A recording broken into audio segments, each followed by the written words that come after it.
Va ora in onda la rassegna stampa.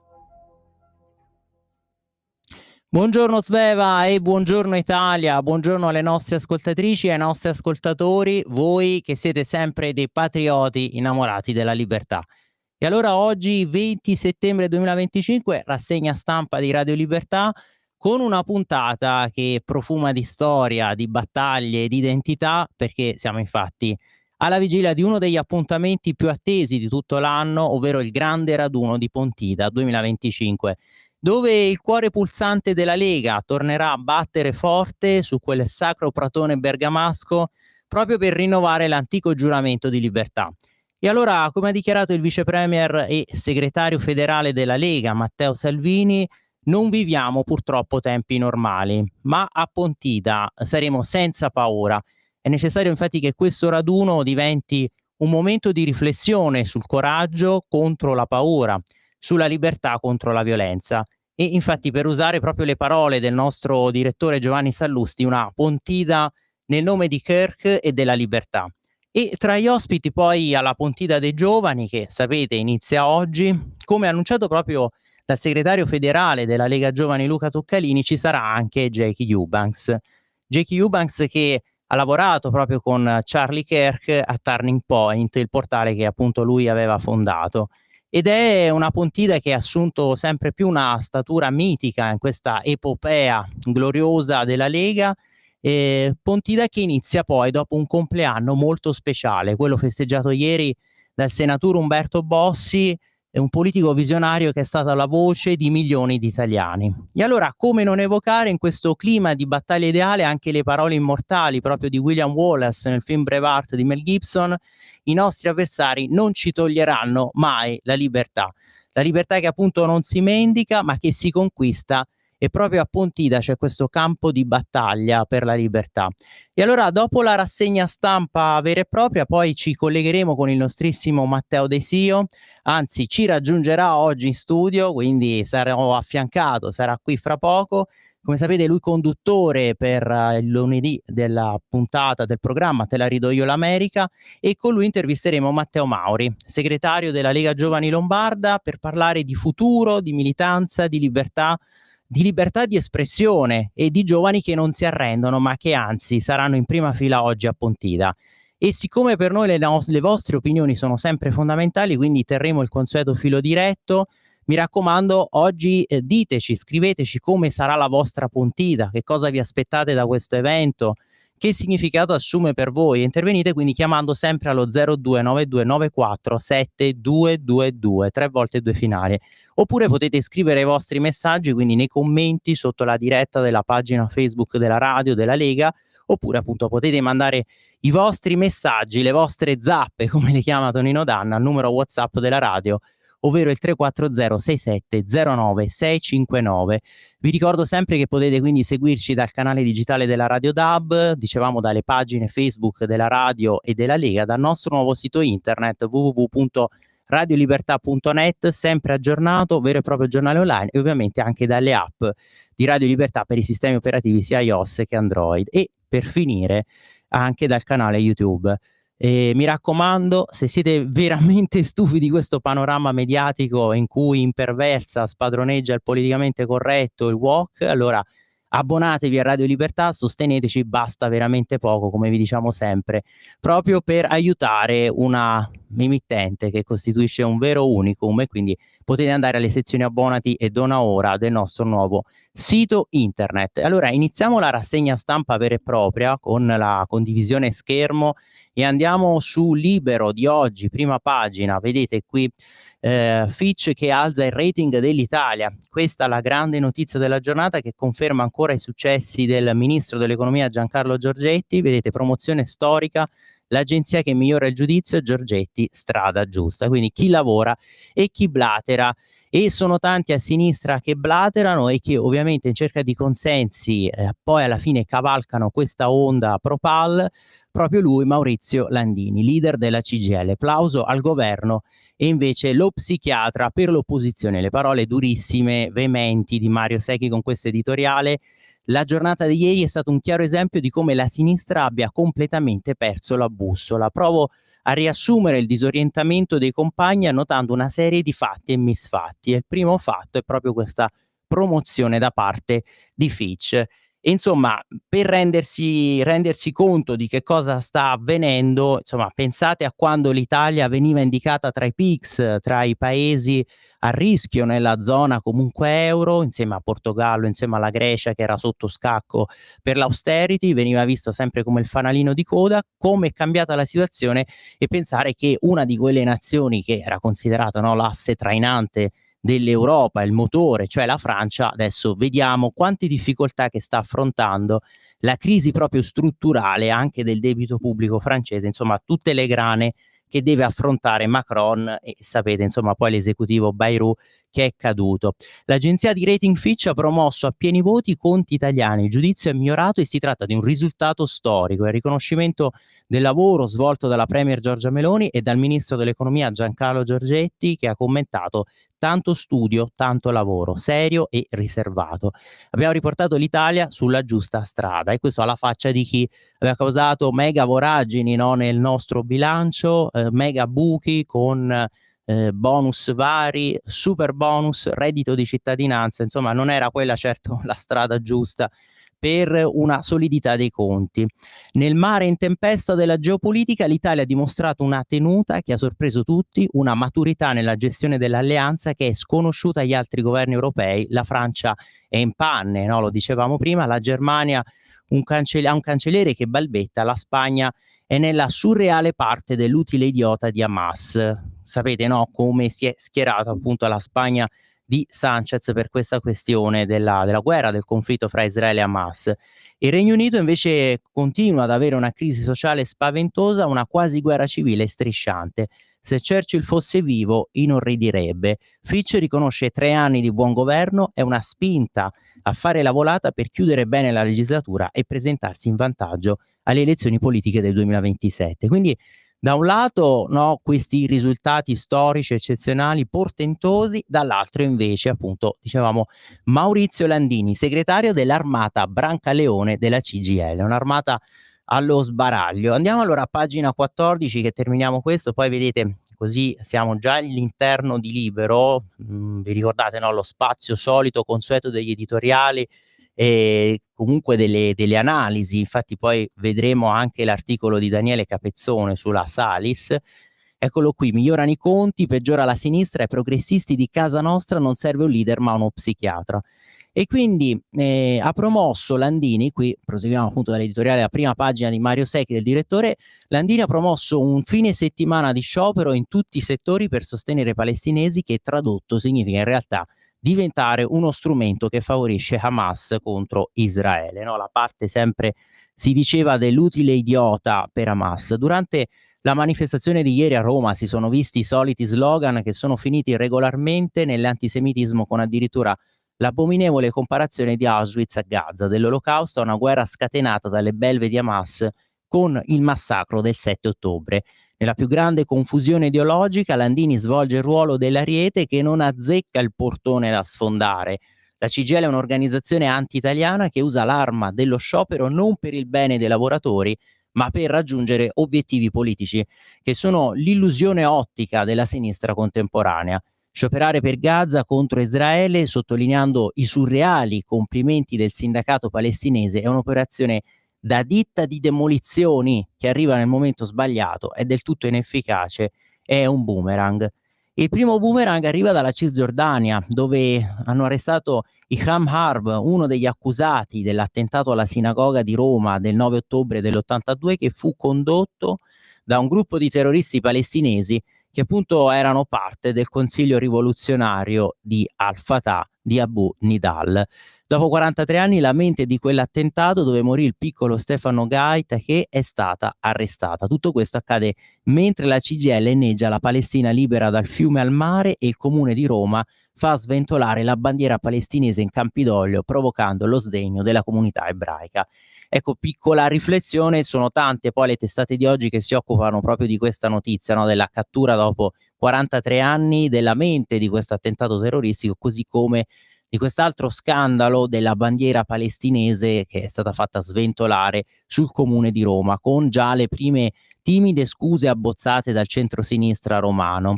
Ci torneremo anche e soprattutto, no, leggendo dal Tempo, come sapete, la cui sede principale ovviamente è a Roma.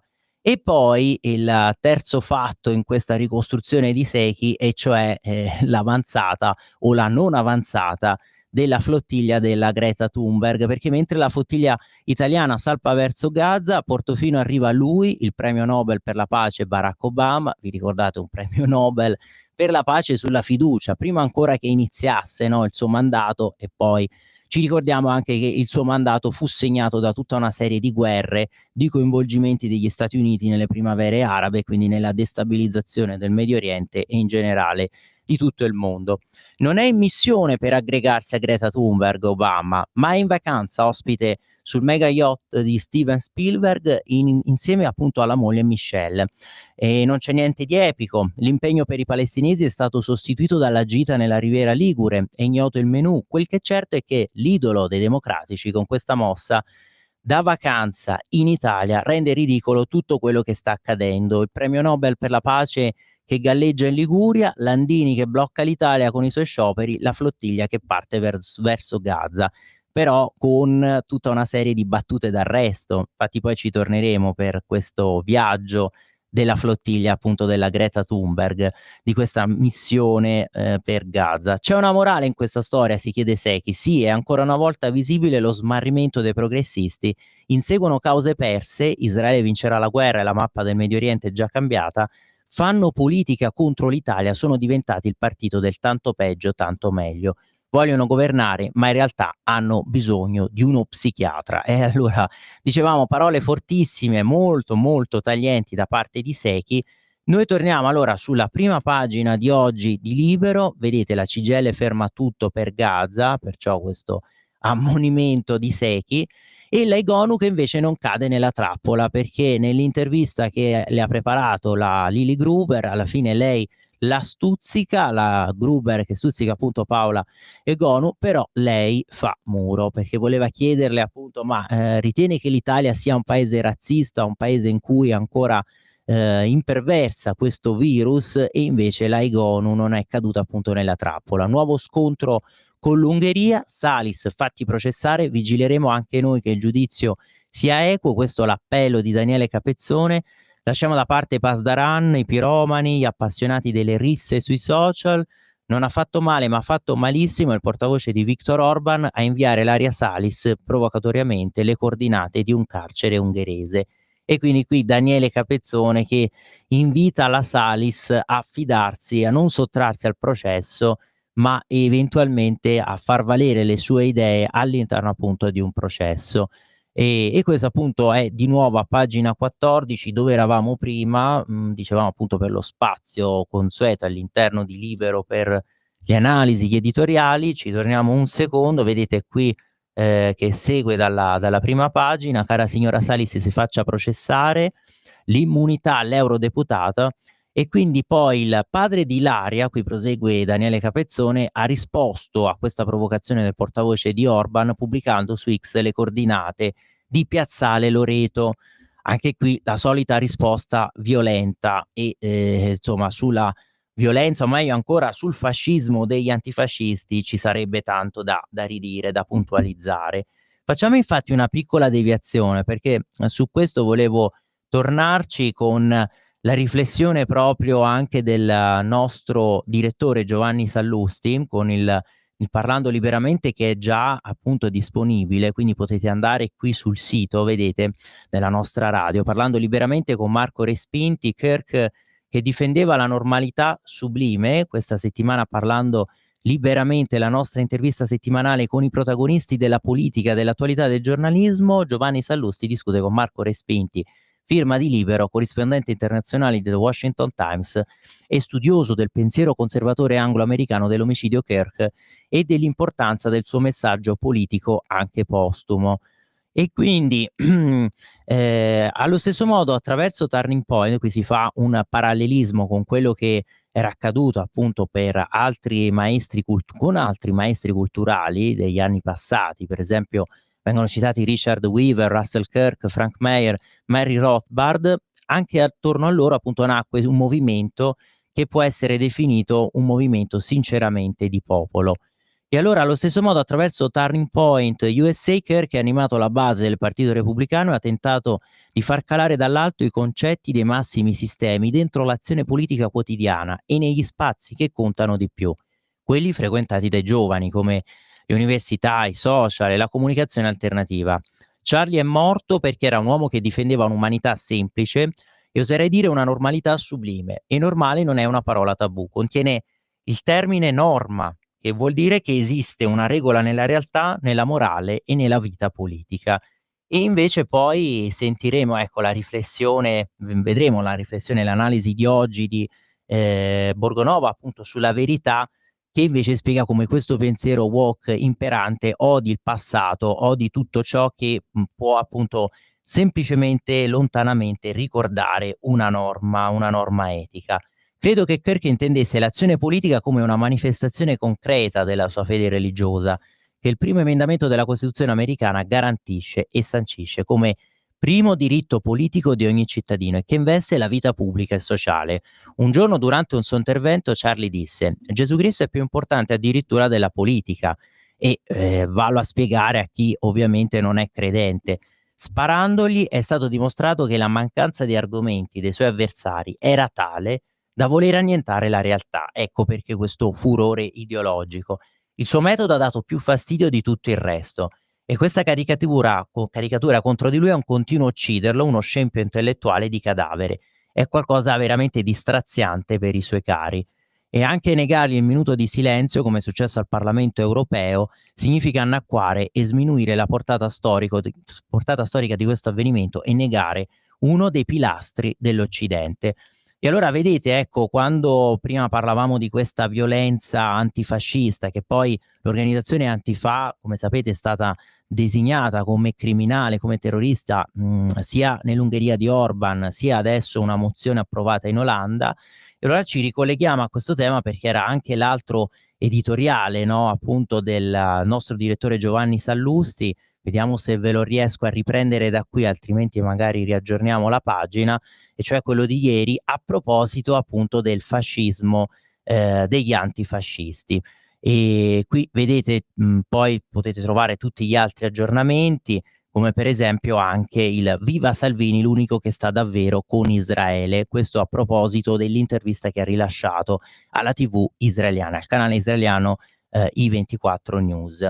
E Salvini stesso che poi per questa Pontida ha ricordato come appunto, dicevamo prima, ricorre in tempi non normali proprio perché abbiamo visto questo fiume nemmeno tanto carsico di odio, di cattiveria contro gli avversari politici, perché l'omicidio di Charlie Kirk è stato brutale, è stato agghiacciante, allucinante, ma è stato agghiacciante anche poi tutta questa sequela di cattiverie che ha accompagnato, no, nei commenti la morte appunto del povero Charlie Kirk, perché abbiamo visto tanti a sinistra, non solo negli Stati Uniti, ma poi anche in Europa, commentare con risatine di scherno, con sprezzo questa morte, non negare, cioè continuando poi a negare il giusto riconoscimento, il giusto tributo a questo testimone della libertà, questo martire della libertà, e tanti che addirittura poi l'hanno sparata grossa, se ne sono usciti dicendo ma se l'è cercata.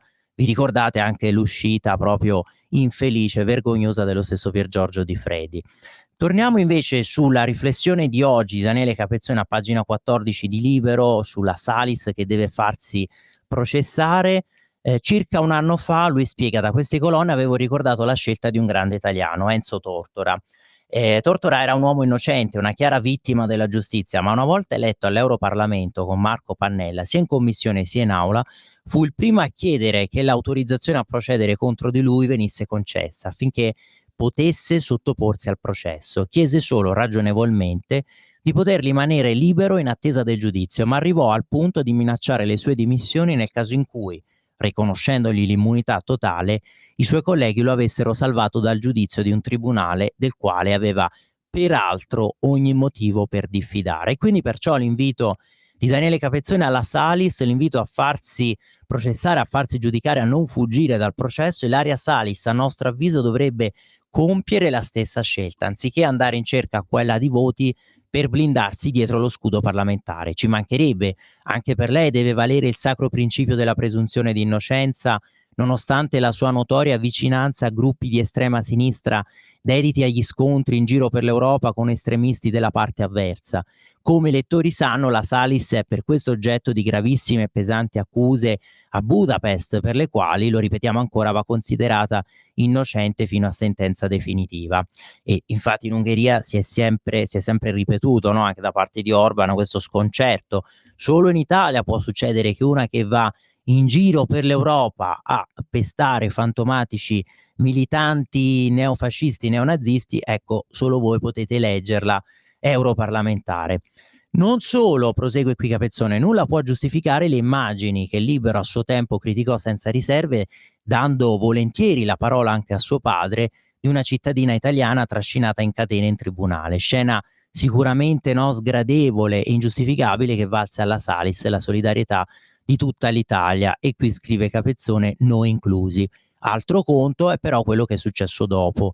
La candidatura della signora Ilaria alle europee non nacque né fu presentata in questi termini per sottrarla definitivamente a un processo, ma come lei stessa e i suoi compagni progressisti hanno martellato per anni gli avversari politici con lo slogan secondo cui occorre difendersi nel processo e non dal processo.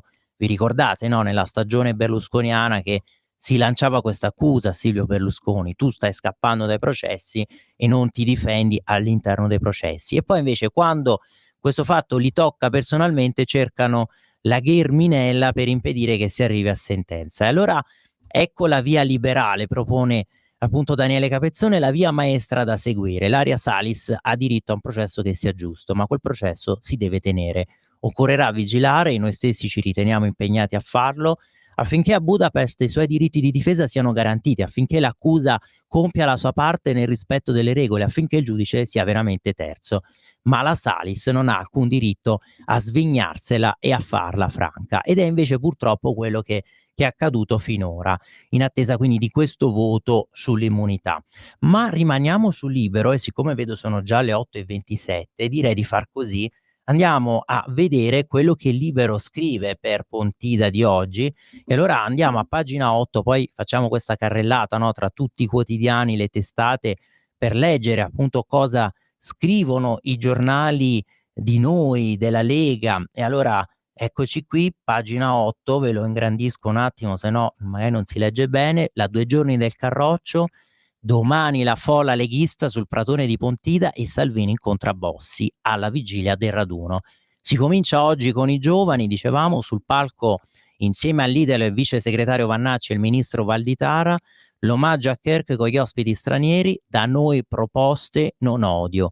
E infatti stavamo commentando prima quello che ha sconvolto non solo l'omicidio, no, di Charlie Kirk, che ci ha sconvolto così pesantemente, ma ci ha sconvolto, lasciato veramente basiti, questo fiume di odio, di cattiverie che è seguito, perché per tutti i commenti che abbiamo appunto dovuto registrare a sinistra, nella sinistra non solo americana, ma anche quella europea, italiana. Tanto scherno e tanto cinismo a commento di questa morte. Identità, autonomia e territorio al centro, quindi questi i grandi temi che verranno affrontati. E qui vedete invece il presidente della Camera Lorenzo Fontana con il fondatore della Lega Umberto Bossi, al centro invece appunto il segretario Matteo Salvini durante la manifestazione dello scorso anno a Pontida. E allora leggiamo almeno ecco la parte principale di tutto questo, poi vedete oggi Libero passa in rassegna un po' tutte le kermesse dei principali partiti, no, del centrodestra, perché poi anche qui si fa il resoconto dell'intervento a Phoenix, Arianna Meloni, noi rispettiamo sempre le idee altrui, e poi Pietro De Leo invece a proposito del manifesto di Forza Italia all'insegna della libertà per Forza Italia, la prossima settimana la kermesse degli azzurri a Telese, dove Tajani presenterà il nuovo corso nel solco del fondatore Silvio Berlusconi e poi terrà il punto per le prossime scadenze elettorali tra politica, giustizia e brani di Battisti. Ma invece a proposito della Lega, quindi c'è la benedizione del fondatore sulla Pontida 2025, esordisce qui Brunella Bololi, che da stasera appunto riunirà il popolo leghista sul pratone da cui tutto ebbe inizio, dove secondo la tradizione nel 1167, l'abbiamo ricordato prima, proprio contro Federico Barbarossa nacque la Lega Lombarda e nel 1990 Umberto Bossi per la prima volta issò la bandiera della Padania sulle note del Va Pensiero di Verdi. Storia e politica, identità e territorio. Il Partito del Nord ne ha compiuta di strada lungo lo stivale che ora Salvini vuole unire con il ponte sullo stretto, ma le radici restano quassù, nei paesini della Bergamasca, nella Lombardia feudo-leghista, un po' come il Veneto che va al voto a fine novembre e lì, neanche a dirlo, i leghisti sono pronti a dare battaglia per tenere il timone. E allora 8:30, Sveva, giustamente me l'hai ricordato, piccola pausa e noi ci ritroviamo fra pochissimo. Stai ascoltando Radio Libertà, la tua voce libera, senza filtri né censure, la tua radio. Sempre più liberi con La Tua Radio è il nuovo sito che mette in prima pagina opinioni, firme, notizie, uno sguardo nuovo e originale sui fatti che ci circondano. Il nuovo quotidiano online, semplicemente radiolibertà.net. Ehi tu, non trovi più il segnale di Radio Libertà sulla tua radio DAB? Non disperarti, risintonizza. Sì, ma come? È facile, tasto menu, poi scegli il tasto corrispondente alla ricerca automatica dei canali, attendi qualche minuto e tutte le stazioni DAB della tua zona saranno disponibili. La Lega, nata dalla battaglia, accetta la sfida. È un enorme grazie per tutti voi perché siete uno spettacolo. Guardate lo spettacolo che si vede da qua. Ed è straordinario vedere il leone di San Marco vicino ai Quattro Mori di Sardegna. Gente dalla Lombardia e dalla Puglia, dell'Emilia e della Calabria. L'Italia unita nel nome del lavoro, della dignità e dell'onore. Io non mollo e non mollerò mai. Noi non molliamo. Grazie a chi ha cominciato questo sogno e grazie a voi che lo state portando avanti. Noi non molliamo.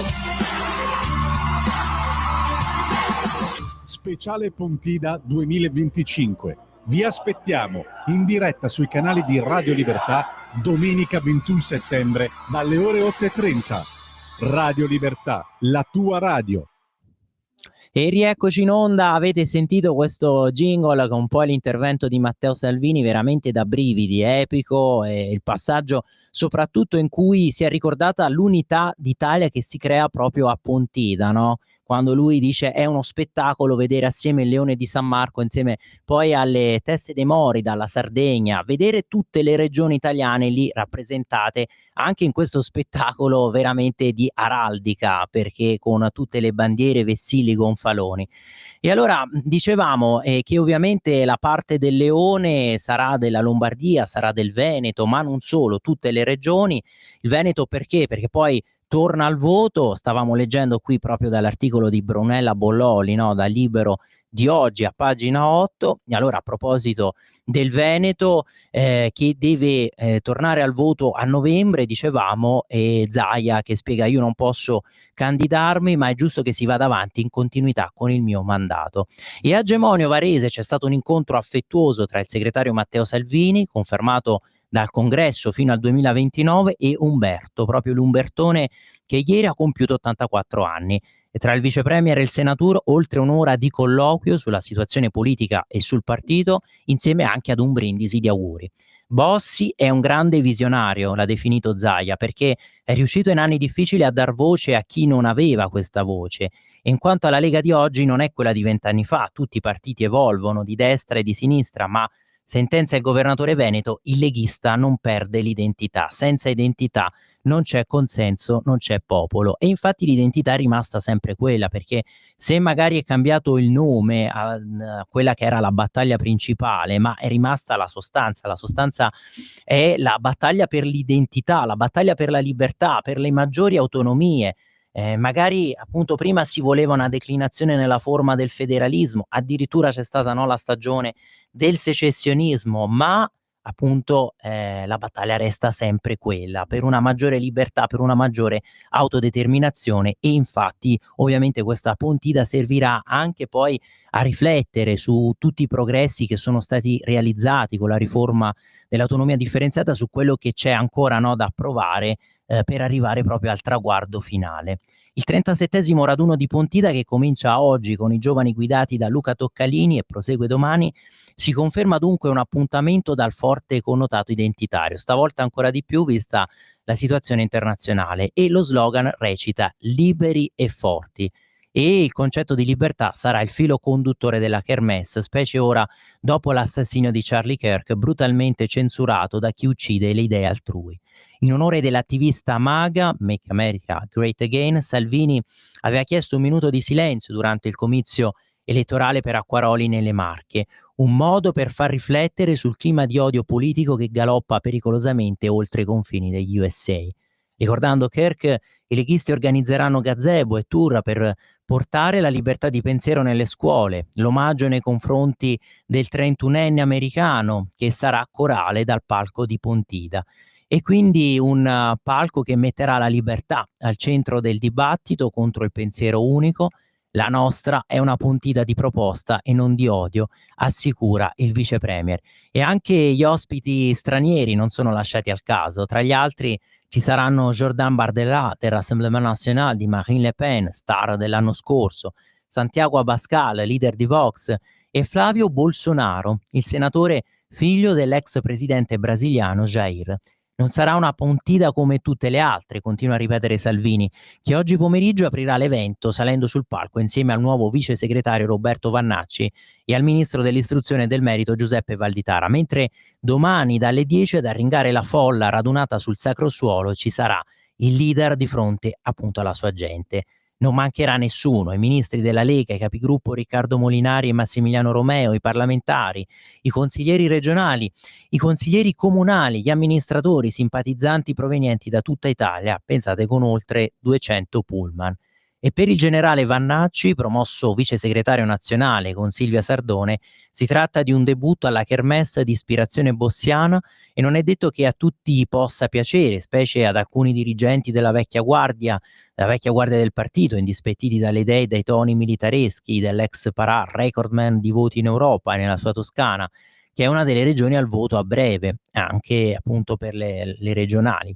In tanti, a cominciare dai governatori del Carroccio, si sono interrogati sui rischi di una possibile vannaccizzazione della Lega, che il segretario dovrà in qualche modo provare a spiegare o a smentire. Le idee di Roberto Vannacci possono diventare l'agenda di un partito che punta a governare l'Italia? È stato chiesto al presidente lombardo Attilio Fontana e lui ha glissato con una battuta preferendo avvalersi della facoltà di non rispondere. Però insomma è stato anche ribadito che il curriculum di Vannacci, il suo patrimonio di idee è sicuramente un valore aggiunto per la Lega. Il tema delle regionali sarà comunque affrontato sul pratone di Pontida, dove però non saranno svelati i nomi dei candidati alla poltrona di governatore. Ballano ancora Campania, Puglia e Veneto, che andranno concordati con gli alleati di Fratelli d'Italia e Forza Italia. Nel programma della kermesse non mancheranno i temi cari al Carroccio, quindi dall'autonomia differenziata già incardinata in Parlamento, dicevamo, no? Prima dei progressi che sono stati ottenuti, dello stato dei lavori, si potrebbe dire, di avanzamento dei lavori per questa riforma. Poi la flat tax, la pace fiscale, la sicurezza, la difesa dei confini, seguendo i dettami della rete sovranista europea, nella quale appunto la Lega si situa. A Pontida domani sarà anche presentata la Carta della Lombardia per chiedere poteri speciali a Milano, più autonomia nelle scelte sanitarie, adeguamento dei salari in base alla produttività, no alla centralizzazione dei fondi europei di coesione, concorsi regionali per assunzioni pubbliche con l'obbligo di restare in regione per 10 anni, a proposito di identità e di radici del Carroccio. E qui vedete anche noi virgolettati il segretario con il fondatore, quello che stavamo leggendo prima, oltre un'ora di colloquio affettuoso tra Salvini e Bossi, neo 84enne, ieri appunto il compleanno del senatore, Luca Zaia e il nodo Veneto. È giusto quindi che si tenti di continuare questa linea del mio mandato, il battibecco con il verde Bonelli. Bonelli venga appuntita, anche se con Ilaria Salis è rischioso lasciar casa incustodita, frecciatina ovviamente rivolta a chi di queste occupazioni abusive probabilmente ne ha fatto un mestiere. Ma allora completiamo questa parte di Libero, dobbiamo correre perché sono già le 8:40 e ritorniamo, ecco, vi leggo dalla prima pagina le notizie che non avevamo ancora commentato, per esempio questa decisione, una sentenza che fa discutere, citofono senza nome, il fisco che può stangarti, ne scrive Andrea Tempestini, fisco amico, chissà, per certo per i giudici no, proprio non lo sono questi amici, no, del contribuente, dei cittadini. Secondo la Cassazione, infatti, un citofono anonimo senza nome e cognome è un presupposto valido per stangare il contribuente, presupposto ritenuto valido non soltanto dagli ermellini ma anche dai magistrati giudicanti. E poi questo respingimento dei jet russi, ieri insomma siamo stati tutti, no, preoccupati per l'evoluzione di questa escalation, no, sempre nel Baltico, con questo spazio aereo estone che è stato invaso da 3 MiG russi, la provocazione di Putin, e sono stati respinti poi su richiesta della NATO proprio da F-35 italiani. Invece, a proposito di regionali in Campania per il campo largo, larghissimo, ma che poi visto insomma come si presenta sgangherato, una sorta di armata Brancaleone, Fico è già nel caos, per fare la sua lista si affida a San Gennaro, ne scrive Pietro Senaldi. San Gennaro non ha compiuto il miracolo, ieri alla festa del patrono di Napoli si sono incrociati il governatore uscente della Campania Vincenzo De Luca e l'uomo candidato a succedergli Roberto Fico, ma, qui vedete, segue a pagina 12, andiamo a prenderlo, poi continuiamo questo giro di boa, no, tra gli altri giornali, vedete, per trovare i candidati, Fico accende un cero a San Gennaro, candidato Movimento 5 Stelle non ha nomi di peso nella sua lista civica, mentre c'è la fila per correre nella formazione di Vincenzo De Luca. Allora dicevamo, questo miracolo di San Gennaro non è avvenuto per loro perché il gelo tra i due, tra De Luca e Fico, non si è sciolto, neanche una parola tra loro, e sì che sarebbero alleati nelle imminenti elezioni regionali. Non è stato un caso, in Duomo per le celebrazioni i due sono arrivati in studiati orari diversi, si sono seduti distanti, in prima fila sul lato destro il presidente, in seconda fila sul lato sinistro il grillino, una perfetta rappresentazione di come stanno conducendo le rispettive campagne elettorali. De Luca sotto i riflettori, qualunque cosa dica, collettore di una classe dirigente che negli anni ha pescato anche nel centrodestra, e Fico invece in ombra, qualsiasi cosa dica o faccia con un profilo politico da centro sociale, opposta anche la loro condizione politica. O sceriffo non può più ricandidarsi perché è troppo forte, ha una lista a testa alta, ma per piazzare tutta la sua corte ce ne vorrebbero 3 di queste liste, infatti le aveva chieste, e finirà con l'infilare qualcuno dei suoi negli elenchi del PD grazie al figlio Piero che ha imposto come segretario regionale Dem. E invece il grillino semidisoccupato, anche lui una lista in quanto presidente, ma nessuno ci punta un euro. Non fosse candidato alla presidenza, l'ex presidente della Camera rischierebbe la figura di Gigino Di Maio che da ministro degli esteri, quando si presentò con una forza sua, vi ricordate, no? La percentuale da prefisso elettorale, dopo aver rotto con il Movimento 5 Stelle nel 2022, prese appunto lo 0,5 a livello nazionale e perse la poltrona, mentre 4 anni prima aveva vinto il suo collegio nominale con oltre il 63%, insomma dalle stelle alle stalle. Ma allora, come promesso, andiamo anche sulle altre testate, per esempio con La Verità di oggi, prima avevo accennato anche di questa intervista oggi realizzata da Borgonovo.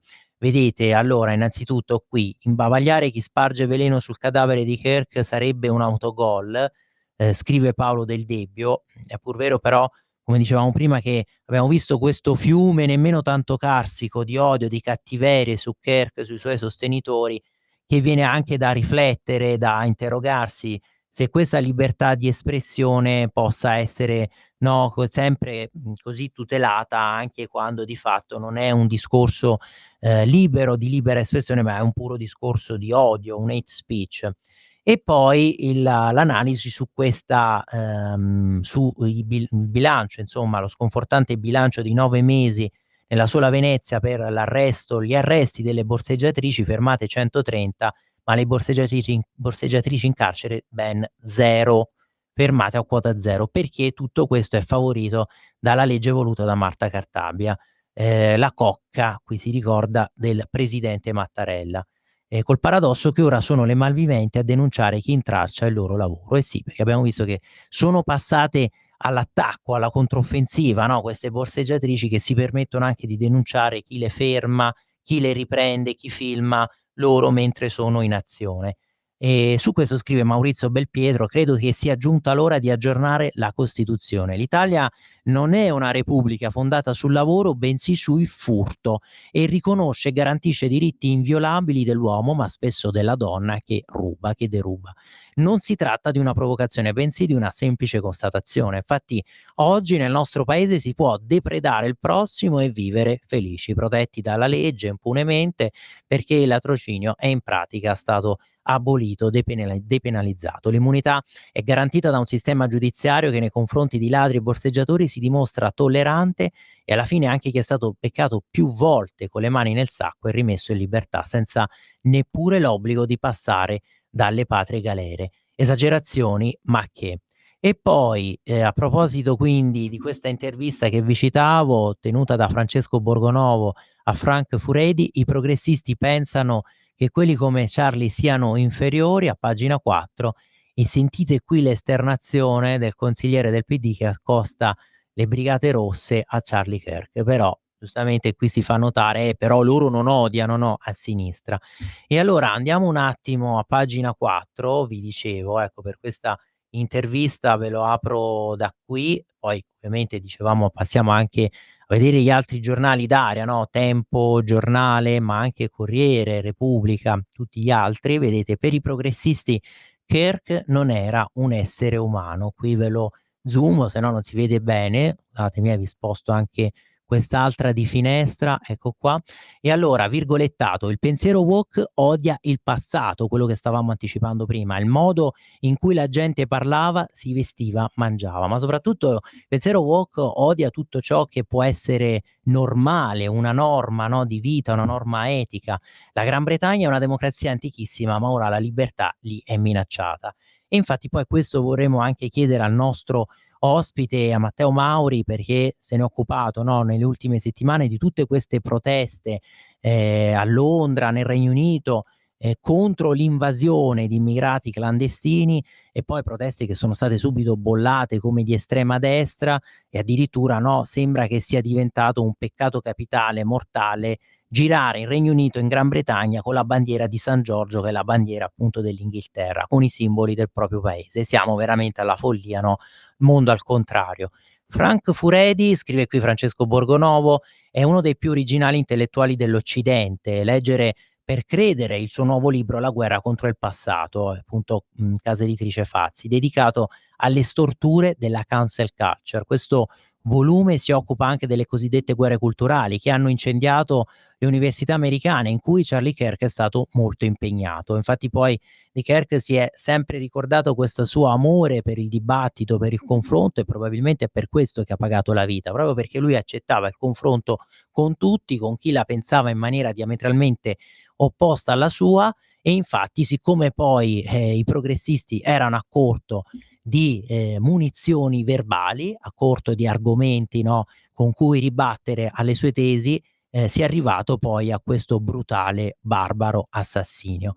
E allora, vedete qui, penso che scrive questa, cioè afferma in questa intervista Frank Furedi, penso che le guerre culturali siano nate perché le fondamenta della cultura occidentale, delle culture nazionali, si sono indebolite moltissimo, nel senso che ormai non esiste più un accordo comune su come sia realmente la società, ci spiega Furedi. E questo è un dato nuovo, inedito. Quando non si prendono più sul serio i valori delle generazioni precedenti, quando si considera non più rilevante la coscienza acquisita dall'umanità nel corso dei secoli, allora si finisce quasi per creare artificialmente la propria cultura, la propria identità, le proprie norme. Ciò che succede una volta che ci si è distaccati dal passato è che allora tutto è permesso.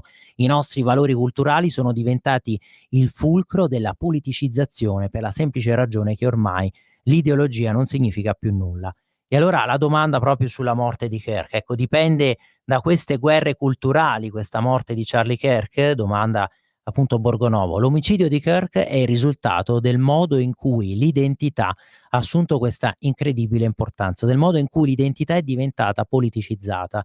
E una volta che l'identità è ritenuta così fondamentale, quello che succede è che non consideri più il tuo avversario semplicemente come qualcuno con cui non sei politicamente d'accordo, lo consideri moralmente inferiore, in qualche modo malvagio. E ciò che vediamo nell'esperienza di Kirk è il modo in cui entra in gioco la disumanizzazione del nemico che è stato disumanizzato, spogliato appunto della sua umanità, ma anche demonizzato, perché agli occhi di chi lo odia Charlie Kirk è qualcuno che in realtà non è un vero essere umano, è qualcuno che è giusto uccidere, perciò no, hanno esultato, hanno festeggiato, e si può capire quanto questo sia importante dalla reazione dei cosiddetti identitari progressisti in America, quelli che sorridono, ridono e celebrano l'omicidio di Kirk. L'abbiamo detto, veramente qualcosa di agghiacciante che fa rabbrividire. Non sono pochi purtroppo. L'altro giorno, risponde appunto Furedi, stavo guardando un video in cui questa giovane donna inglese diceva uccideteli tutti, uccideteli tutti, uccideteli tutti. Veramente la follia. E si aveva quasi l'impressione che si trattasse di qualcosa uscito dagli anni 30, in cui si provava questo desiderio sfrenato e infantile di eliminare l'avversario piuttosto che discutere con lui. Credo che questa sia la tragedia di oggi. Siamo in un mondo in cui invece di essere avversari ideologici le persone diventano nemiche. Ci sono state reazioni odiose alla morte di Kirk da parte dell'universo progressista, ma anche alcune reazioni di senso contrario sono contestabili, ad esempio la sospensione di Jimmy Kimmel da parte dell'emittente ABC, e anche di questo poi se ne occupano le altre testate, gli altri quotidiani, poi ci torniamo. Sono davvero preoccupato per questo sviluppo, perché quello che è successo è che dopo l'omicidio di Charlie Kirk alcuni suoi sostenitori stanno iniziando a comportarsi esattamente nello stesso modo dei loro avversari politici, quindi la cultura della cancellazione che nasce a sinistra improvvisamente viene abbracciata pure dai pro-Trump. Anche in Inghilterra ho avuto discussioni con persone che sostanzialmente dicevano: Frank, il dibattito è finito, non discuteremo più con queste persone perché uccidono e basta. E io dico loro: se fate così diventate l'immagine speculare dei vostri avversari. Adottate gli stessi standard e perdete l'autorità morale sulla libertà di parola, perché se credete nella libertà di parola, allora credete nella libertà di parola anche ovviamente degli avversari, quindi per tutti. Non è qualcosa in cui si può essere selettivi. Se si pongono delle condizioni alla libertà di parola, allora in un certo senso è la fine della democrazia. Però prima appunto abbiamo sollevato questa piccola obiezione, che non è poi da poco, dicendo appunto, però attenzione, se la libertà di espressione significa potersi permettere sempre e impunemente una libertà di odio, diventa praticamente un hate speech, un discorso di odio, allora bisogna iniziare a porsi dei problemi, bisogna iniziare a porre degli argini, perché poi questo odio tracima e sappiamo che tutta questa violenza verbale poi può diventare anche violenza fisica, come purtroppo è successo. E la riflessione invece di Paolo Del Debbio su questo tema, e anche ricollegandosi al filone di questa tesi, insomma, dello stesso Furedi, per cui poi alla fine anche agli avversari politici, a quelli più indignati, più avvelenati, quelli più intossicati da questo odio, bisogna comunque riconoscere libertà di parola. Qui lui scrive, titola: non servono ulteriori bavagli per gli sciacalli che festeggiano. La tentazione di Trump di vendicarsi sugli avversari va rigettata, scrive Paolo Del Debbio. Nelle democrazie liberali la libertà di espressione è sacra e i suoi limiti, affinché non degeneri, sono già fissati da tutti i codici esistenti. Vi leggo anche virgolettati, vedete: se Washington reprimesse le idee tradirebbe le parole di Vance, quelle sul discorso, sulla libertà di espressione in Europa. Vi ricordate il suo discorso che aveva rivolto subito dopo l'inizio del mandato presidenziale, un discorso che aveva rivolto ai vertici dell'Unione Europea: non rubano le armi al nemico per poi utilizzarle contro di lui. E infatti qui vedete invece la sveglia che aveva suonato Vance. La prima pagina della Verità del 15 febbraio scorso: il nuovo sbarco in Normandia per salvare l'Europa dall'Unione Europea. Proprio questo è il paradosso.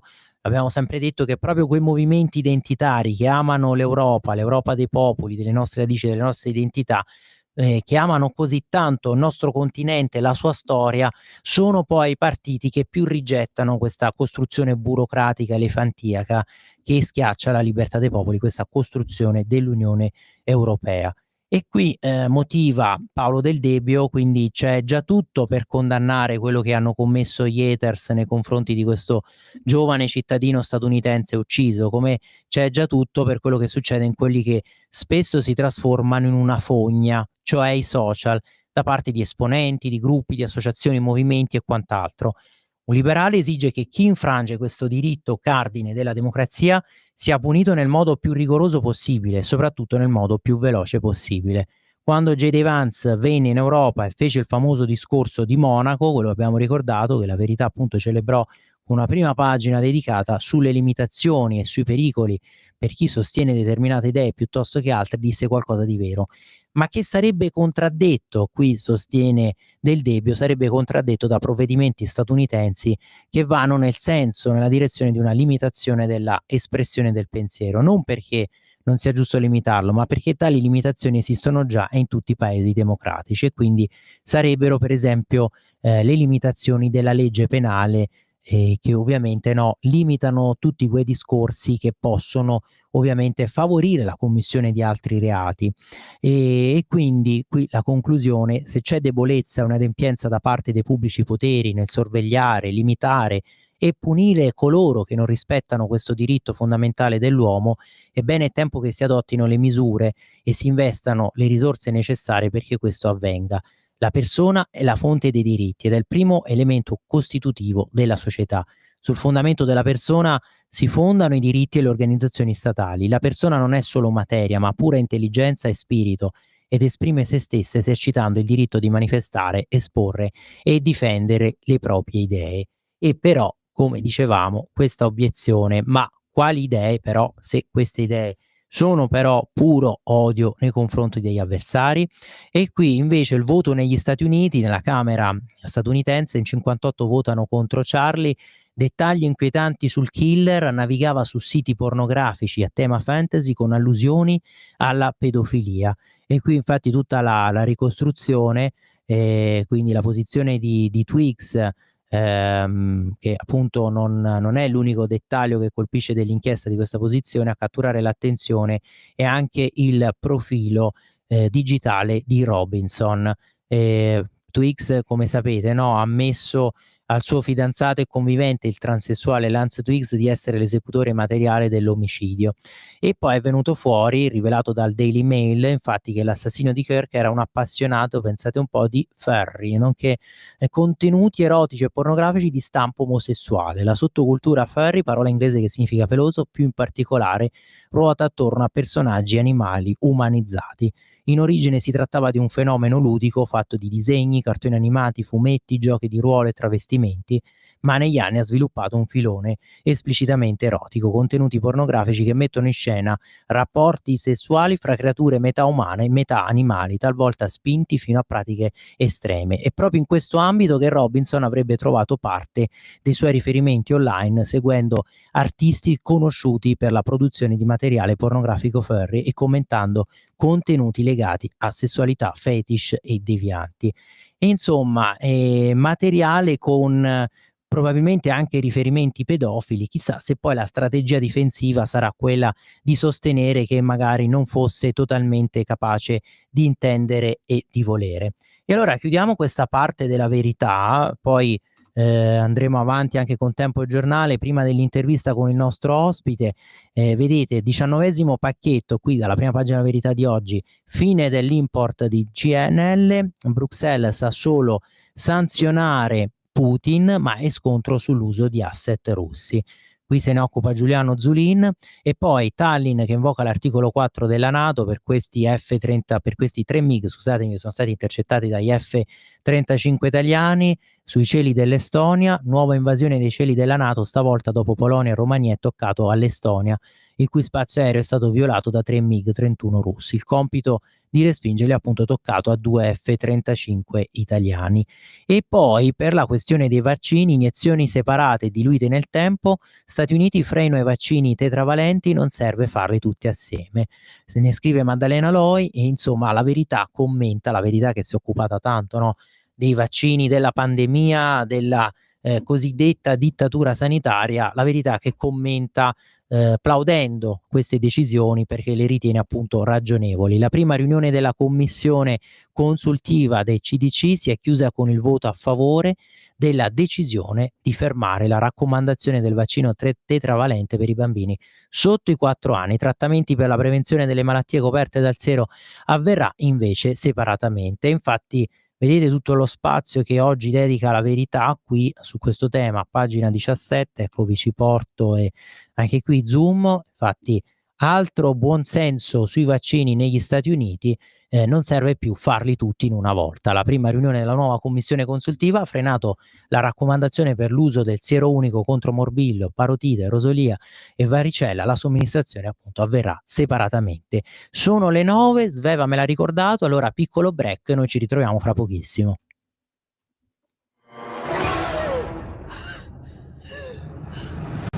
Pensa a respirare. Ora abbandonati. Che cosa vedi? Luce, oscurità, l'equilibrio. È tanto più grande. È stato un risveglio. Hai sentito? Conosco una sola verità.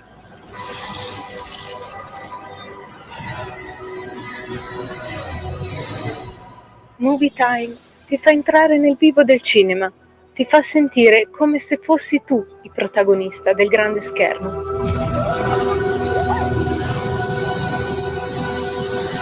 Ogni sabato dalle ore 16.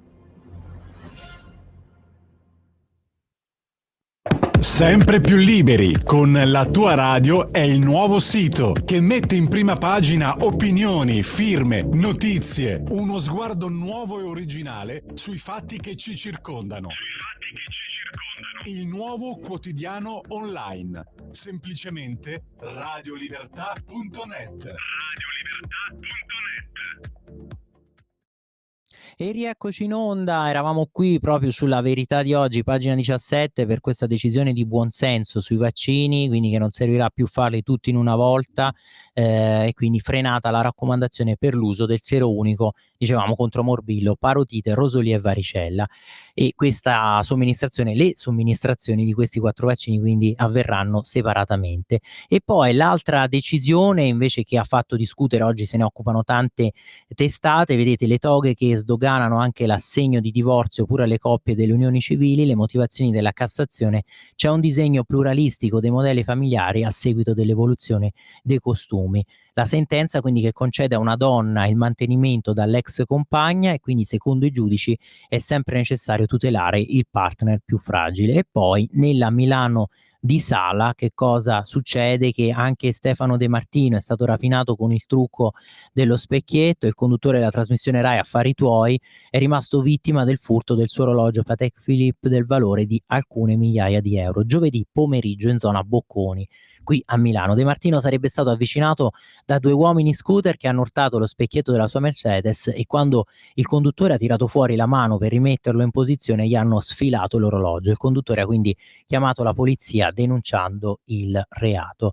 E allora, dicevamo, concludiamo questa parte, no, con il nostro giro tra tutte le ultime testate. Allora, per esempio, andiamo sul Tempo con anche l'editoriale di oggi di Cerno a proposito di questa sinistra e comunque che tiene una campagna elettorale d'Africa, con tutto il rispetto per i tanti italiani che credono ancora che i Pro-Pal e Flottiglia abbiano come obiettivo aiutare i palestinesi a uscire dall'orrore della guerra. Mi sembra che non ce ne sia uno fra leader politici e sindacali a bordo delle barche o a terra nelle piazze che pensi davvero a loro, ai civili palestinesi, dal giornalista che promuove un ristorante agli scioperi telecomandati dei treni alla rotta zigzag fra Sicilia e costa africana, insomma una campagna elettorale d'Africa, un grande spot. E se lo contendono chi? Maurizio Landini, dicevamo, no, che ovviamente prova a rivitalizzare, a rinvigorire la CGIL che è stata poi schiantata dai precedenti referendum, no, sul lavoro,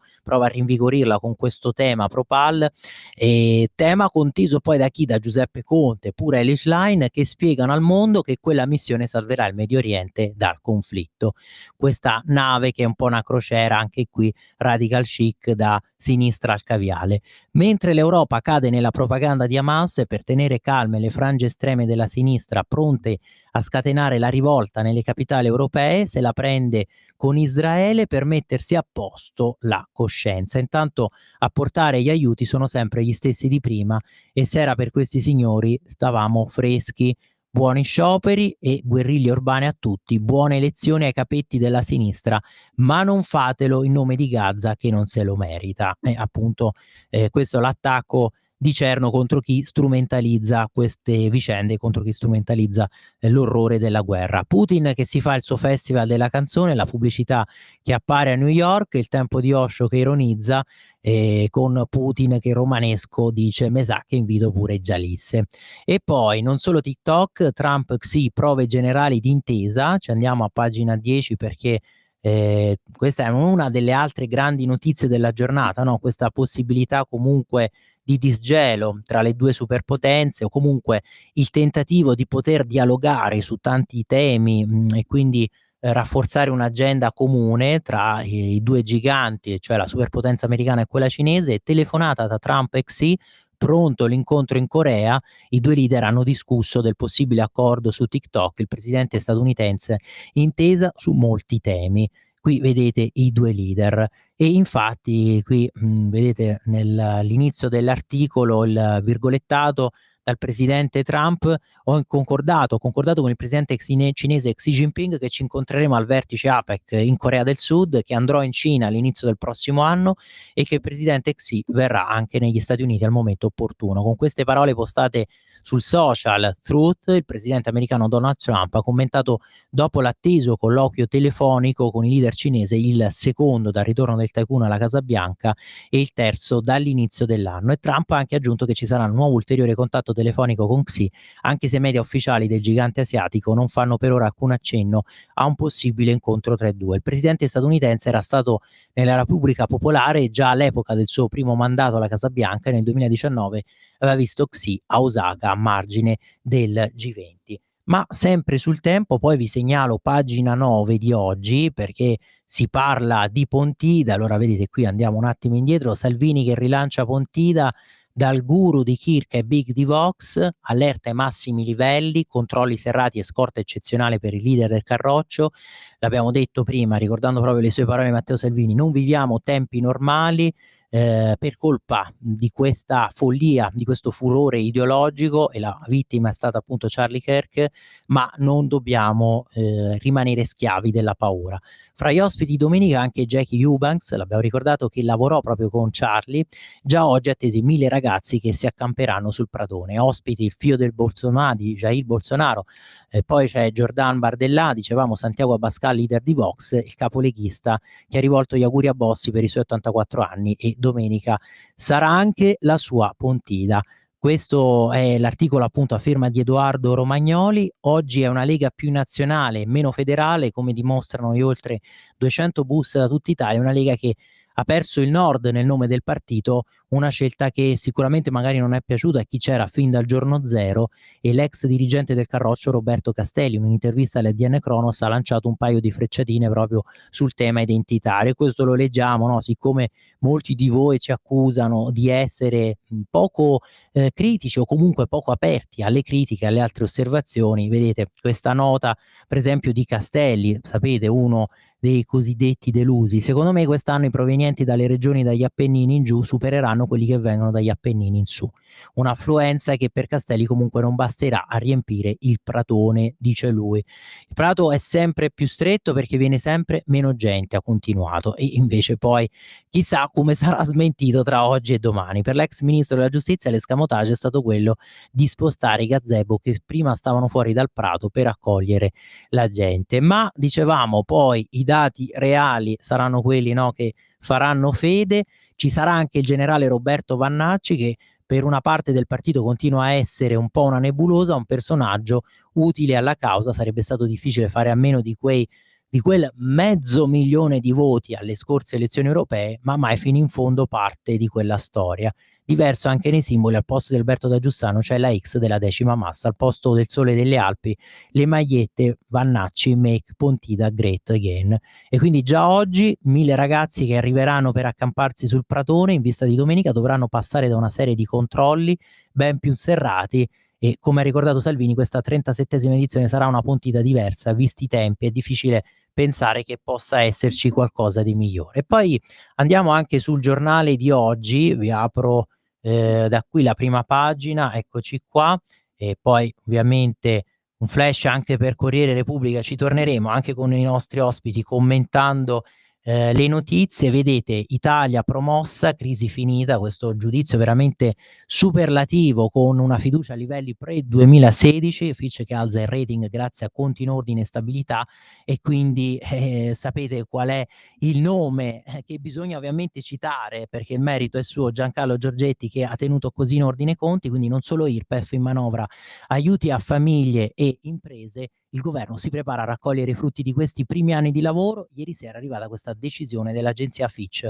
sul rating italiano. E poi l'editoriale di Alessandro Sallusti, Salis, i piagnistei di una sconfitta. A giorni il Parlamento europeo dovrà decidere se revocare l'immunità alla deputata di sinistra italiana Ilaria Salis, la narcocomunista inseguita da un ordine di arresto emesso dalla magistratura ungherese.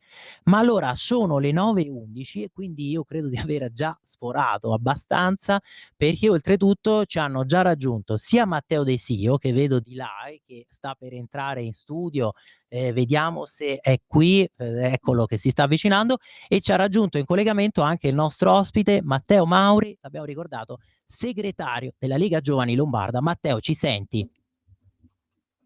Buongiorno, ciao, eccoci, vi sento benissimo, forte e chiaro. Grazie Matteo, grazie anche all'altro Matteo che vedo qui, insomma, abbiamo parlato prima tanto dell'altro Matteo, del Matteo Salvini, qui abbiamo i nostri due Matteo. Allora Matteo Mauri, vengo subito da te. Perché questa Pontida sarà diversa, sarà particolare? Che significato assume poi soprattutto per i giovani? Stavamo dicendo che oggi è la giornata dedicata principalmente a loro, già tanti che stanno arrivando, che si stanno accampando, e che cosa ti aspetti, che cosa vi aspettate, ecco, come Lega Giovani da questo grande raduno?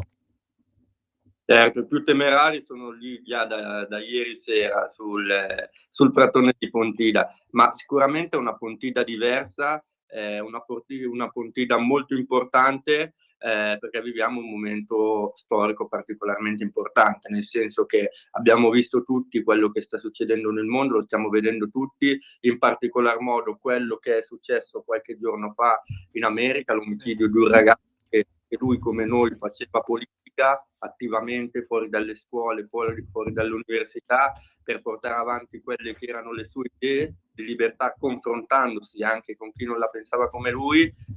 Gli hanno sparato, è venuto a mancare, e quindi il nostro obiettivo ovviamente è quello di ricordarlo e di far capire quanto la politica è importante, quanto è importante il ruolo della politica dei giovani, e che non dobbiamo scoraggiarci di fronte a questo, anzi deve essere un motivo in più per andare avanti tutti insieme. E il tema di Pontida sarà anche quella della libertà, la libertà dei popoli, la libertà di pensiero, in questo caso, che è sicuramente importante a fronte di quello che è successo. Quindi sono convinto che sarà una Pontida, sia per quanto riguarda oggi sia per quanto riguarda domani, molto importante, proprio perché proprio per queste cose, per questi fatti, insomma. Ecco, quindi fondamentale il tema della libertà di espressione, che l'altro Matteo, abbiamo visto anche minacciata sotto attacco in Regno Unito, in Gran Bretagna. Esatto. Volevamo chiedere al nostro ospite, parlando proprio di Regno Unito, abbiamo visto un Regno Unito sempre più in difficoltà per quanto riguarda la sicurezza pubblica, sempre più in difficoltà per quanto riguarda la gestione dell'immigrazione, non solo di immigrati dalle ex colonie, ma oramai preso d'assalto da ogni tipo di immigrazione irregolare. Abbiamo visto anche un Regno Unito con Londra, che prima era un faro della civiltà ed ora invece è sinonimo di violenza per le strade, sinonimo di accoltellamenti fra i cittadini. parliamo di un Regno Unito anche che sta venendo sconvolto da queste proteste, addirittura vengono descritti come estrema destra solo per l'utilizzo della bandiera di San Giorgio. Quindi volevo chiederti, parliamo di un mondo e di un'Europa che condanna i cittadini che protestano una situazione complicata per le loro vite di tutti i giorni, per la loro incolumità e anche quella dei loro cari, e non si bada invece alla radice del problema. È così secondo te anche? Ma guarda, allora, io quello che sto vedendo, che ho visto a Londra, è significativo del fatto che gli inglesi, ma non soltanto gli inglesi, ormai un po' in tutta Europa, si è stanchi di questa immigrazione di massa, di questa immigrazione non controllata, non gestita in maniera efficiente, e poi crea caos, crea disagio tra i giovani, anche perché poi a Milano, a Roma o a Londra ormai un ragazzo deve aver paura di andare in giro la sera perché viene accoltellato, o una ragazza deve mettere in conto che può purtroppo venire stuprata, e questo non è un mondo normale, non è il mondo che l'Occidente ci ha insegnato a vivere, e quindi tanta gente di questo si sta stancando, ha il coraggio di scendere in piazza, ha il coraggio di rivendicarlo e di chiedere buonsenso. Abbiamo qualche giornale di sinistra che ha definito gli eventi accaduti a Londra come degli eventi aizzati dall'estrema destra, ma per loro tutto quello che non è mainstream, tutto quello che non è politicamente corretto e tutto ciò che non va bene a loro viene etichettato come qualcosa di estrema destra, di xenofobo o qualcosa da cui stare lontano. In realtà la gente si sta svegliando, anche il tema che abbiamo, il titolo diciamo di questa Pontida Giovani che sarà controcorrente, è rappresentativo del fatto che la gente veramente non ne può più e sta incominciando ad andare, giovani e meno giovani, contro questo sistema del mainstream controcorrente. Questo è quello che vedo, questo è quello che percepisco. Anche tra tanti ragazzi, dopo l'omicidio di Kirk, i ragazzi parlo che magari non si interessavano alla politica o che la seguivano da fuori, ci hanno scritto, ci hanno fatto sentire il sostegno per Kirk. È qualcosa che ha toccato e segnato profondamente molti.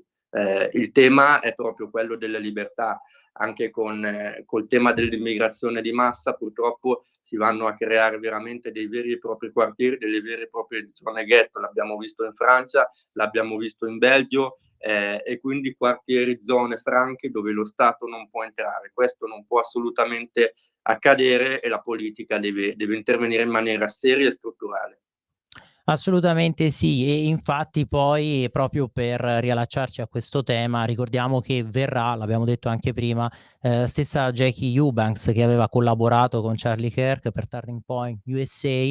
Ecco, quanto è fondamentale per voi dialogare con tutti i movimenti giovanili stranieri, no? Sappiamo della rete che siete riusciti a creare, quante volte abbiamo intervistato, è stato nostro ospite Davide Quadri come segretario esteri della Lega Giovani, e voi che siete sempre stati così impegnati e attivi, ricordiamo anche poi dopo l'uccisione di Charlie Kirk siete stati proprio qui al consolato americano a Milano a compiere la vostra testimonianza, a proprio portare il vostro sostegno, la vostra solidarietà. Esatto, sì, abbiamo fatto questo gesto solidale, doveroso, siamo andati con una delegazione di ragazzi della Lega Giovani Lombardia, anche insieme al nostro capogruppo in Consiglio Comunale a Milano, Alessandro Verri, a portare della solidarietà e del sostegno alla famiglia, mentre qualcuno a sinistra, addirittura qualche esponente, godeva della morte di un ragazzo di 31 anni, noi abbiamo fatto un piccolo gesto simbolico e doveroso. Sicuramente, vista la situazione a livello europeo e internazionale, è fondamentale ancora di più oggi avere dei contatti e fare rete insieme a tutti quelli che sono i movimenti giovanili europei della nostra compagine, e sicuramente è fondamentale, come faceva Kirk, andare fuori dalle scuole e andare fuori dall'università, e su questo stiamo lanciando un progetto molto importante anche con il nostro movimento universitario, per discutere, per confrontarci e per far vedere a quei ragazzi che magari non osano parlare all'interno dell'università con i professori, con i compagni, perché si portano avanti certe idee, vengono additati come sfigati o isolati, che in realtà l'alternativa c'è, e quindi dobbiamo costruire una generazione di giovani liberi e che abbiano il coraggio di portare avanti le loro idee. Assolutamente sì. E però voi siete occupati di tanti temi, anche di quelli per esempio europei, perché c'è anche questo problema criticità della riduzione, vero Matteo, dei fondi della PAC, della politica agricola comune. Esatto, esatto. Stavamo tra l'altro leggendo anche il tuo stesso post sui social in cui ti eri interessato a questo importantissimo, importantissimo tema. Già abbiamo un'Europa che ostacola, i prodotti italiani, come dicevi anche tu, sui social, la concorrenza sleale proprio per questi prodotti primari. Già abbiamo un'Europa che, ostacola con direttive l'agricoltura italiana e non solo.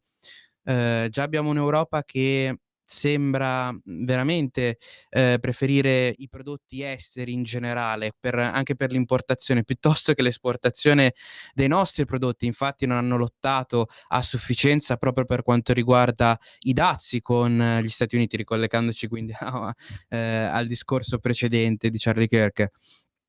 Quindi vediamo un'Europa che, oltre a tutto questo lavoro, diciamo, negativo e che purtroppo mette in difficoltà sempre di più un settore fondamentale, per noi lombardi, ma anche per tutto il resto dell'Italia, abbiamo un'Europa che diminuisce anche i fondi con la PAC, con tagli molto, molto importanti, preferendo purtroppo la cultura bellica, tra l'altro, utilizzando i fondi in maniera impropria piuttosto che cercare, dato che si parla sempre di spirito europeo, cercare di creare dei fondi comune per quanto riguarda la difesa. Invece un'Europa che punta più a mostrare i muscoli con i nostri soldi e penalizzando i nostri agricoltori, piuttosto che invece cercare di mettere insieme dei progetti che siano a favore della crescita, quella vera, quella sul territorio.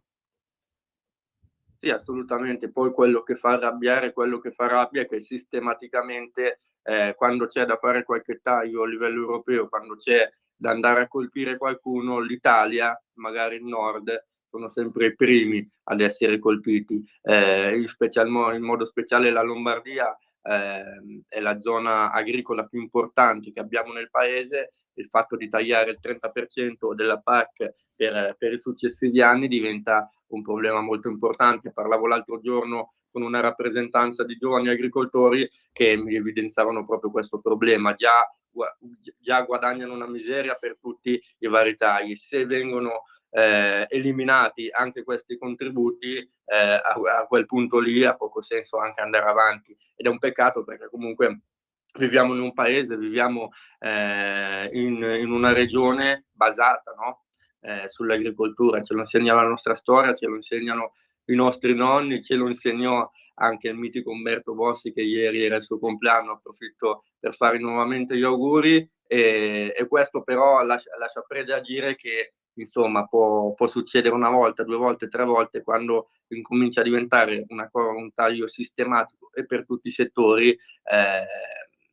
Insomma, qualche ragionamento in più secondo me si apre, ecco. Vediamo cosa succederà. Il presidente Fontana ha portato anche lui nella cabina di regia di confronto con la Commissione europea questa problematica, e speriamo che si riesca ad evitare questo taglio, per evitare un'ulteriore mazzata per i nostri agricoltori. Chiaro, chiarissimo. E allora, Matteo, se rimani con noi ti facciamo sentire anche una chiamata di un nostro ascoltatore, così se vuoi rispondere, poi con te commentiamo anche l'intervista di Vannacci per Repubblica di oggi. Allora, prego, facciamo sentire appunto il nostro ascoltatore. Buongiorno, Buongiorno. sono Augusto da Lecco. Ciao Ho appena Augusto. acceso la radio, quindi non so l'argomento, ma volevo parlare dell'escalation della guerra in Ucraina. Sì. Allora, sembra che i famosi droni che sono arrivati, nonché lo sconfinamento dei MiG russi, eccetera, sia tutto un fake, no? Un casus belli creato per indirizzare l'opinione pubblica per l'ennesima volta contro la Russia. Io volevo ribadire che noi con i russi abbiamo sempre avuto un buon rapporto, che è proprio da idioti farci trascinare da Zelensky in una guerra che non ci appartiene. Io lì ci ho lavorato, se volete vi posso anche raccontare com'è l'Ucraina in questo momento. È uno dei posti più invivibili dove hanno abolito qualunque tipo di garanzia civile e umana. Quindi faccio l'appello alla Lega e a questo governo che si svegli e che se deve proprio fare la guerra con qualcuno la deve fare contro l'Africa, che tutti i giorni ci manda questi droni umani, che sono questi immigrati clandestini che ci stanno rovinando il paese, in Italia come in Europa. Apriamo gli occhi, diamoci una mossa. Se non ce la fa Salvini, mi auguro che ce la faccia Vannacci, ma fate qualcosa, perché noi leghisti ce ne abbiamo piene le palle di fare i pesci in barile in questo governo di vigliacchi e di incapaci. Lo dico io che sono stato militante della Lega per 30 anni.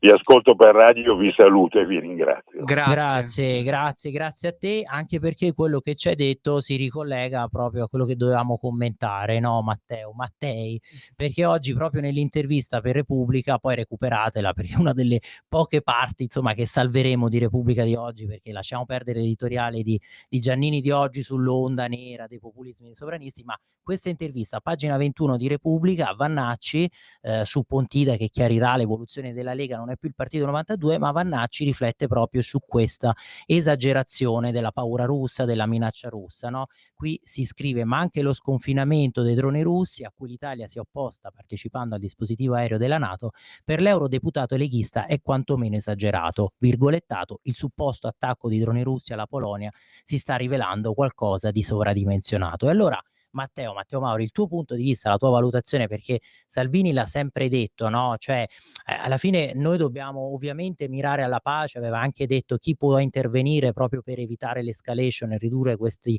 conflitti, o comunque spegnerli sul nascere, può essere Trump, può essere il Papa. Non ti sembra che effettivamente da parte dell'Europa forse si stia ingigantendo questo pericolo? Perché prima ci ripetevano che la Russia stesse quasi affondando in un pantano, che l'Ucraina avrebbe vinto, sarebbe iniziata una mega controffensiva, che addirittura venivano rubate dalle lavatrici dei dispositivi, dei circuiti, no? Dall'esercito russo, e adesso ci vogliono far credere che questo esercito, che effettivamente un po' si è impantanato, vorrebbe invadere tutto il continente europeo. Sì, allora non penso che l'obiettivo della Russia sia invadere l'Europa, sarebbe da stupidi, perché vorrebbe dire creare una terza guerra mondiale e poi combattere la quarta con bastoni e pietre. Detto questo, se io esco di casa e vado, non lo so, a Milano, il problema per me è il soldato, è clandestino, non è soldato russo. Ecco. Dopodiché, ovviamente, c'è una situazione internazionale, geopolitica e non solo, sicuramente molto complessa.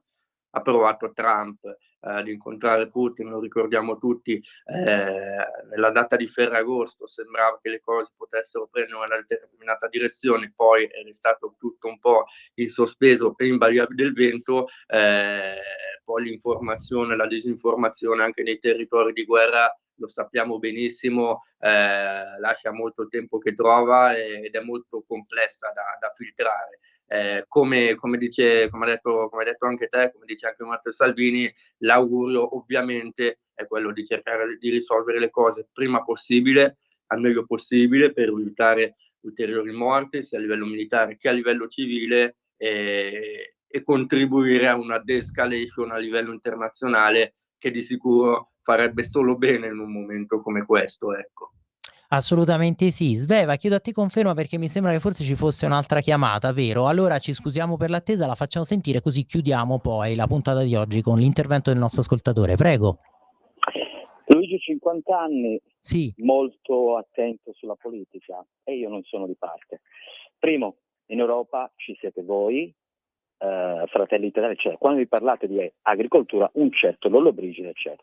Avete il ministro Fitto, portato da voi, dove c'è il pacchetto dei famosi soldi con portafoglio. Vorrei sapere cosa sta facendo Fitto. Secondo, Salvini, cioè sull'Ucraina, bene, ma su Gaza il vostro candidato leader è andata lì in Israele con una figura di quelle cacciarecce che fa paura. Quindi L'Ucraina sì e Gaza no? Poi basta con sta retorica della sicurezza. Da 3 anni ci siete voi. Lo sapete perché probabilmente non vanno in carcere, dato che c'è la legge Cartabia dove faceva parte tutto il governo tranne Fratelli d'Italia, non sono di Fratelli d'Italia, l'hanno votata anche loro. Perché non vanno in galera questi qui? Perché ancora non siete andati da Nordio, che voi praticamente portate sull'apice, dove praticamente c'è da cambiare una semplice cosa, cioè i piccoli crimini vanno puniti regolarmente. Lo sapete perché non lo fate? Perché praticamente fate una specie di condono, poi perché nelle carceri non ci può andare nessuno, grazie a Cippa. Cioè voi siete 3 anni al governo, andate su Pontida e poi cosa dichiara il generale Vannacci? Che praticamente è meglio stare con Putin, eccetera. Allora datevi praticamente una regolata col cervello, o praticamente siete di governo o siete di opposizione, ma a questo punto andate a casa, perché in questo momento voi non servite a nulla, siete in tutti i posti di governo, andate a Gaza, non andate a Gaza, non fate la risoluzione dell'ONU sulla Palestina, dichiarate, aumentate i soldi delle armi, cioè lei mi parla di agricoltura quando i soldi l'avete messi nelle armi, ma chi c'è al governo? C'è Salvini al governo. Quindi il generale Vannacci cosa dice? Facciamo più guerra così gli scafisti. E chiudo. Sì. I porti sicuri.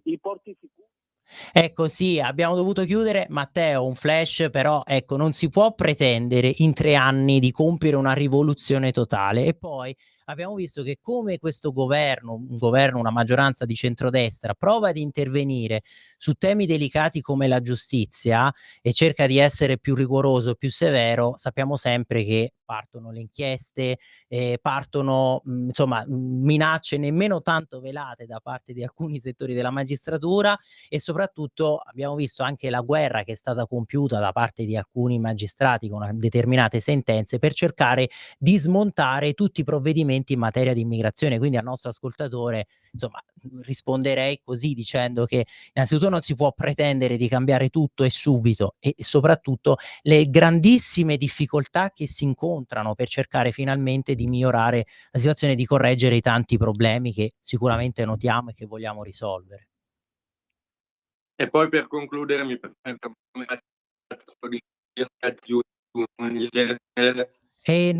ecco, adesso ti sentiamo meglio, scusaci. Vai pure Matteo, non ti abbiamo sentito bene per qualche secondo. Dicevo prego. che per concludere Non ti sentiamo bene. Non ti sentiamo bene. Non ti sentiamo bene, vediamo se riusciamo, credo di no. Matteo, allora a te la conclusione, in risposta al nostro ascoltatore, anche per Pontida. Esatto, no, poi per Pontida ha parlato anche di risoluzioni per Gaza, puntando molto su, quindi sempre politica estera più che politica interna. Ricordiamo che neanche le dittature riescono a cambiare il volto del paese in 3 anni, quindi ha chiesto molto tra l'altro al terzo partito in questo momento al governo più che al primo. In più ha fatto gli esempi tra l'altro di personalità che fanno parte di altri partiti, e però ringraziamo sempre anche per avere questa possibilità di dibattito finale che è sempre, per me perlomeno, stimolante.